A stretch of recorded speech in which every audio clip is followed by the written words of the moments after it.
बांग्लादेश में चुन चुन कर हिंदुओं का कत्लेआम हो रहा है। बांग्लादेश में हिंदुओं की हत्या हो रही है और आरोप लग रहे हैं कि ऐसा पाकिस्तान की शय पर होता है। ऐसे में मुझे पाकिस्तान के एक मशहूर शायर हबीब जालिब साहब का एक शेर याद आ रहा है। ध्यान से सुनिएगा।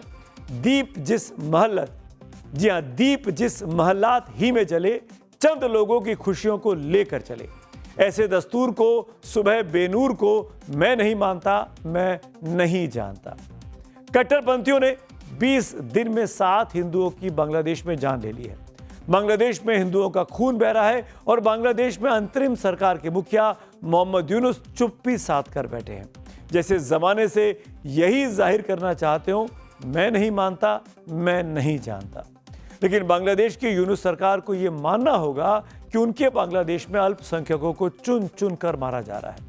मोहम्मद यूनुस को यह जानना होगा कि 20 दिनों में 7 अल्पसंख्यकों, यानी कि बांग्लादेश में हिंदू समुदाय ही माइनॉरिटी में है, तो 7 हिंदुओं की हत्या की गई है।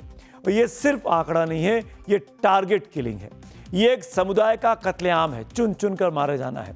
अगर ऐसा नहीं होता तो नौगांव का मिथुन सरकार नहर में डूबकर नहीं मरता।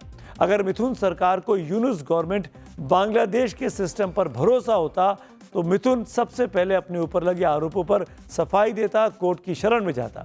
लेकिन कट्टरपंथियों के कोराम ने बांग्लादेश का वो हाल कर दिया है कि चोरी का आरोप लगाकर एक अल्पसंख्यक हिंदू को दौड़ा दौड़ा कर पीटा गया।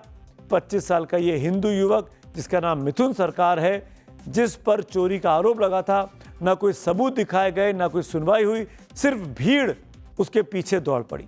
भीड़ ने दौड़ाया और जान बचाने के लिए मिथुन एक नहर में कूद गया, ये सोचकर कि पानी में कूदकर वो शायद बच सकता है।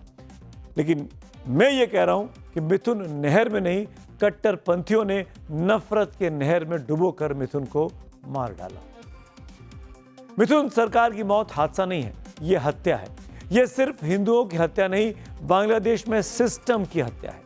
बांग्लादेश के नौगांव में सिर्फ मिथुन सरकार नहीं डूबा, बांग्लादेश का कानून डूब गया और यूनुस सरकार का अल्पसंख्यकों की सुरक्षा का दावा भी नहर में बह गया।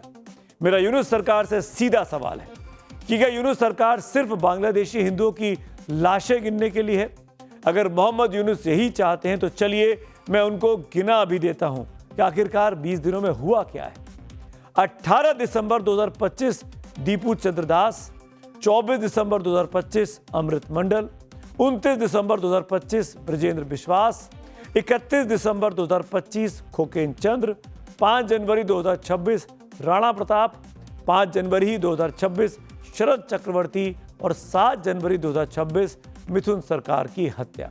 ये वो 7 चेहरे आपके सामने हैं जो बीते 20 दिनों के अंदर बांग्लादेश में मारे गए सब के सब माइनॉरिटी कम्युनिटी यानी हिंदू समुदाय की। बांग्लादेश के लिए 7 खून माफ नहीं है। 7वां अल्पसंख्यक हिंदू मिथुन सरकार तो कट्टरपंथियों के हाथों मरने के बजाय खुद ही जल समाधि लेकर मरना उसने मुनासिब समझा। लेकिन बाकी के 6 की जान कैसे गई? कोई लिंचिंग का शिकार हुआ, किसी को जलाकर मार डाला गया, किसी को चाकुओं से गोद कर मारा गया। और ये सब नोबेल पुरस्कार विजेता मोहम्मद यूनुस के राज में हो रहा है। पूरी दुनिया देख रही है कि बांग्लादेश में हिंदू अब जिंदा रहने की जंग लड़ रहे हैं। कब बांग्लादेश में कट्टरपंथियों की उन्माद की पराकाष्ठा का पूरी दुनिया में लाइव टेलीकास्ट हो रहा है। नफरत के उन्माद में धधक रहे बांग्लादेशियों के बयान यूनुस सरकार की साख पर बट्टा लगा रहे हैं। बांग्लादेश में यह आग अचानक नहीं भड़की है। दावे किए जा रहे हैं कि इनकी चिंगारी रावलपिंडी में सुलगी। कट्टरपंथ ने पेट्रोल डाला और पर्दे के पीछे से हवा मोहम्मद यूनुस ने दी है। और अब बांग्लादेश से बाहर आ रहे वीडियो दुनिया के सामने कट्टरता की करतूत को रिकॉर्ड पर ला रहे हैं। इन वीडियोस को देखने के बाद मोहम्मद यूनुस को शर्म आ रही है कि नहीं, ये हमको नहीं पता, लेकिन हम लोग इस चीज को देखकर बहुत ज्यादा परेशान हैं, चिंतित है। आखिरकार बांग्लादेश में हिंदुओं के साथ ये ज्यादती क्यों की जा रही है और कब तक की जाएगी? अब धर्म के आधार पर जीने और मरने का फैसला होने लगे। जब सड़क पर जीते जी इंसान को मारकर जला दिया जाए और वहां की सरकार मूक दर्शक बनी रहे तो बताने को क्या ही रह जाता है। इसीलिए मैं कह रहा हूं, बांग्लादेश में हो रही हिंदुओं की हत्या ये सिर्फ हत्या नहीं, ये बांग्लादेश के सिस्टम पर सवाल है। बांग्लादेश के हिंदुओं से खुद को हिंदू नहीं बोलने की नसीहत सुना रहे मोहम्मद यूनुस के लिए अब क्या ही कहा जाए। क्या यूनुस सरकार को हिंदुओं की लाशें दिखाई नहीं देती? क्या मोहम्मद यूनुस की कुर्सी इतनी ऊंची है कि अल्पसंख्यकों का बहता खून उन्हें नजर नहीं आता? मेरा सीधा सवाल है कि क्या ये धर्म बनाम मजहब है? बिल्कुल नहीं। क्या ये हिंदू बनाम मुसलमान है? हरगिज नहीं। ये तो सभ्यता बनाम बर्बरता है। ये कट्टरपंथ की आग में जलते बांग्लादेश का आज का कड़वा सच है। हैरानी की बात यह कि सच से अंतरिम सरकार के मुख्य सलाहकार मोहम्मद यूनुस अपना मुंह क्यों छुपा रहे हैं? यूनुस सरकार की चुप्पी के पीछे की वजह क्या मुस्लिम तुष्टीकरण है, या क्या मोहम्मद यूनुस माहौल को इसीलिए हिंसक बनाए रखना चाहते हैं ताकि उनकी सत्ता बनी रहे? क्या यह मोहम्मद यूनुस की पाकिस्तान को खुश रखने की कोई तरकीब है, या वो शेख हसीना का पुराना बदला चुकाने के लिए अल्पसंख्यकों पर हमले करवा रहे हैं? अब ये खुला खेल फर्रुखाबादी जैसा है। पाकिस्तान और चीन की शह पर बांग्लादेश से शेख हसीना का नामो निशान मिटाने के लिए मोहम्मद यूनुस ने क्या क्या नहीं किया। पहले सड़कों पर हिंसा फैलाई गई ताकि बांग्लादेश में डर का माहौल बने। फिर शेख हसीना को सत्ता से बेदखल किया गया ताकि बांग्लादेश की संवैधानिक संस्थाओं पर कब्जा जमाया जा सके। उसके बाद अदालत के जरिए शेख हसीना पर फांसी की तलवार लटका दी गई ताकि इतिहास ही बदल दिया जाए। बांग्लादेश में हिंदुओं के खिलाफ हो रही दहशतगर्दी के पीछे पाकिस्तानी वर्दी पर भी आरोप लग रहे हैं। आजाद भारत का इतिहास गवाह है, पाकिस्तान की सेना और आईएसआई जब से बनी वो भारत के खिलाफ ही साजिश बुद्धि आई है। कभी कश्मीर, कभी अफगानिस्तान, तो अब बांग्लादेश नया मोहरा बना हुआ है। इसीलिए बांग्लादेश में काम कर चुके भारत के पूर्व राजदूत दीपक बोरा डायरेक्ट मोहम्मद यूनुस को क्या मैसेज दे रहे हैं, सुन लीजिए जरा। एक चीज यूनुस, अगर आप सुन रहे हो, मैं तो आपको मोहम्मद यूसुफ खान कहता हूँ। कुछ एक बहुत बुद्धिजीवी पाकिस्तानी ने जो मेरे ग्रुप में, उसने कहा था, एम्बेसडर 1971 में तो हम इनकी नस्ल बदलने वाले थे, ये आप पे नफरत करते हैं, आपसे पूरी तरह से पाकिस्तानी मुसलमान जो है पंजाबी वो नफरत करता है। और उन्होंने कहा भारत ने बीच में हस्तक्षेप किया तो हम इनकी नस्ल बदल नहीं सके, अब एक और मौका है आपकी नस्ल बदलने का। आपकी महिलाओं के साथ जो वो करेंगे ना, तो फिर या तो आप खुदकुशी करेंगे या आपको इंटरनेशनल क्रिमिनल कोर्ट के सामने पेश कर दिया जाएगा। किसी ने इसका इलेक्शन नहीं किया, ये तो हिलरी क्लिंटन का खनसामा होता था या चपरासी होता था। पहले इसको नोबेल पुरस्कार दिया, फिर बांग्लादेश में चीफ एडवाइजर बना के भेज दिया।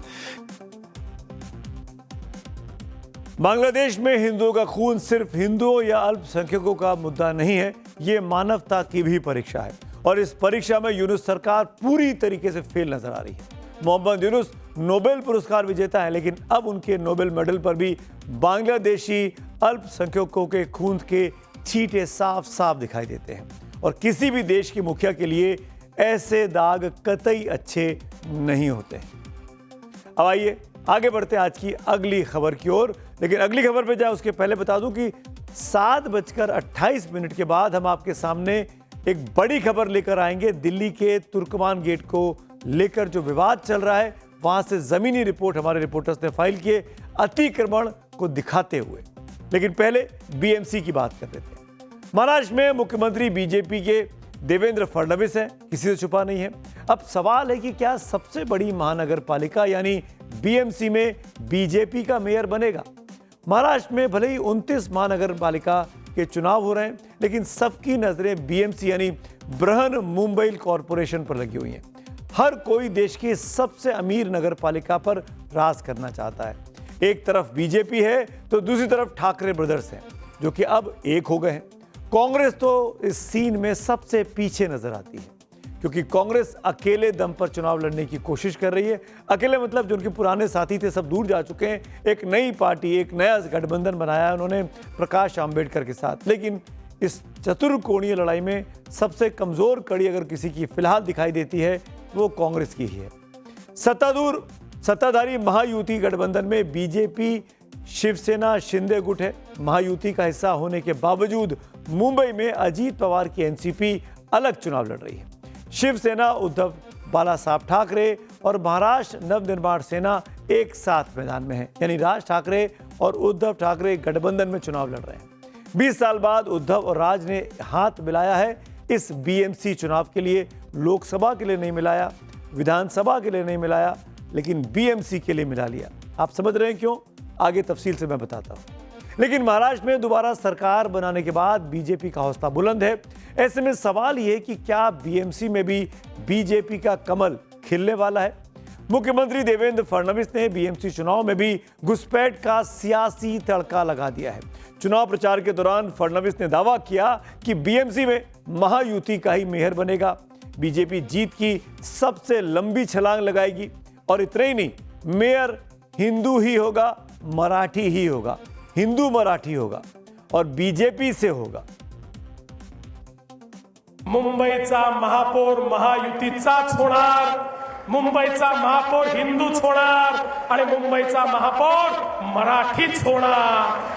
मुंबईचा महापौर महायुतीचाच होणार, मुंबईचा महापौर हिंदूच होणार आणि मुंबईचा महापौर मराठीच होणार। महापौर हिंदू भी होगा, मराठी भी होगा, देवेंद्र फडणवीस कह रहे हैं। इसका क्या मायने हैं, सियासी मतलब आगे मैं आपको समझाता हूं। दरअसल महाराष्ट्र में वोटिंग से पहले ही 70 उम्मीदवार निर्विरोध चुनाव जीत चुके हैं और ये सारे के सारे महायुति के यानी बीजेपी वाले गठबंधन के हैं। इनसे 64 उम्मीदवार खुद बीजेपी के हैं। ये लीड लेकर बीजेपी खेमा बहुत गदगद दिखाई देता है। लेकिन उद्धव और राज ठाकरे को यह परेशान जरूर कर रहा होगा, इसीलिए उनकी पेशानी पर बल पड़ा हुआ है। महाराष्ट्र में बीएमसी समेत 29 नगर निगमों में 15 जनवरी को वोटिंग होगी और 16 जनवरी को वोटों की गिनती के बाद रिजल्ट भी सामने आ जाएगा। बीएमसी में एक एक वोट के लिए बीजेपी का बूथ मैनेजमेंट इस वक्त सबसे मजबूत दिखाई देता है। रात हो या दिन, महायुति के नेता मैदान में जमकर पसीना बहाते हैं। कल रात उप मुख्यमंत्री एकनाथ शिंदे वर्ली में प्रचार कर रहे थे। वर्ली उद्धव ठाकरे का गढ़ समझा जाता है, लेकिन बागियों ने यहां शिवसेना की नींद उड़ा कर रखी हुई है। इसीलिए एकनाथ शिंदे महायुति की जीत का दावा कर रहे हैं। ये तो शिवसेना का बालेकिल्ला है, शिवसेना भाजपा महायुति का बालेकिल्ला है। अब देखिए कितने लोग यहाँ पर, कितनी भीड़ उमड़ पड़ी है हमारे कैंडिडेट के प्रचार के लिए। ये अभी पूरी तरह लोगों ने तय कर लिया है कि महायुति को यहाँ से जिताएंगे। बीजेपी के चांसेस ज्यादा हैं और इसकी सीधी वजह यह है कि इलेक्शन जो लास्ट वीक तक एक एजेंडा सेट होना चाहिए, जो डेवलपमेंट एजेंडा होना चाहिए, वो पूरी तरह से अभी भी सेट नहीं हो पाया है। किसी भी पार्टी को अगर अपना आर्थिक कंधा मजबूत करना है तो बीएमसी पर राज करना महाराष्ट्र की पॉलिटिक्स में सबसे ज्यादा जरूरी हो जाता है। ये सब जानते हैं, इसीलिए एड़ी चोटी का जोर लगाया जा रहा है। बीएमसी का बजट इतना है कि कई राज्य भी इससे पीछे छूट जाते हैं। 2025-26 के लिए बीएमसी ने 74,000 करोड़ रुपए का सालाना बजट पेश किया। यह बजट मिजोरम, नागालैंड, अरुणाचल प्रदेश, सिक्किम, गोवा, मेघालय, त्रिपुरा जैसे राज्यों से कहीं ज्यादा है। बीएमसी में वैसे तो हर 5 साल में चुनाव होते हैं, लेकिन इस बार 9 साल के बाद चुनाव हो रहे हैं। बीएमसी में ओबीसी आरक्षण पर कानूनी विवाद, वार्ड परिसीमन में बदलाव और कोर्ट केस चलने की वजह से चुनाव में 4 साल की देरी हुई है। बीएमसी में अब तक शिवसेना की ही तूती बोलती रही है। करीब 3 दशकों तक शिवसेना ने इस मालदार महानगर पालिका पर राज किया है। पिछली बार बहुत ही कांटे का मुकाबला था, केवल 2 सीट से शिवसेना आगे थी और तब शिवसेना एक भी थी, यानी एकनाथ शिंदे और उद्धव ठाकरे एक साथ थे। इस बार शिवसेना में भी 2 फाड़ हो चुकी है। आखिरी बार भी शिवसेना ने चुनाव जीता था। यह तब का दौर था जब बीजेपी और शिवसेना साथ साथ थे। एकनाथ शिंदे के हाथों में तब भी शिवसेना का धनुष बाण था। अब तो कानूनी दावा ही उनका साबित हो चुका है। लेकिन 2019 में बीजेपी और शिवसेना का गठबंधन टूट गया। इसके बाद 2022 में शिंदे की बगावत ने उद्धव को और कमजोर कर दिया। लेकिन अब उद्धव और राज की जोड़ी 100 यूनिट मुफ्त बिजली और महिलाओं को 1500 रुपए हर महीने देने का ऐलान करके कम बैक करने का जोर लगा रही है। आखिर राजनीतिक अस्तित्व का सवाल है, लेकिन बीजेपी ने इसी पर ठाकरे बंधुओं को अब घेर लिया है। रेवड़ी कल्चर सुविधा देना ये रेवड़ी कल्चर नहीं है। 500 स्क्वायर फीट तक मालमत्ता कर, प्रॉपर्टी टैक्स माफ करना रेवड़ी नहीं है। जो मेहनत कर रहे हैं उनको घर देना। अगर हम झुग्गी झोपड़ी में टॉयलेट्स बनाएंगे, ये क्या रेवड़ी है? जो लोग गरीब लोग हैं उनको अच्छी शिक्षा के लिए अच्छे स्कूल बनाए के रेवड़ी है।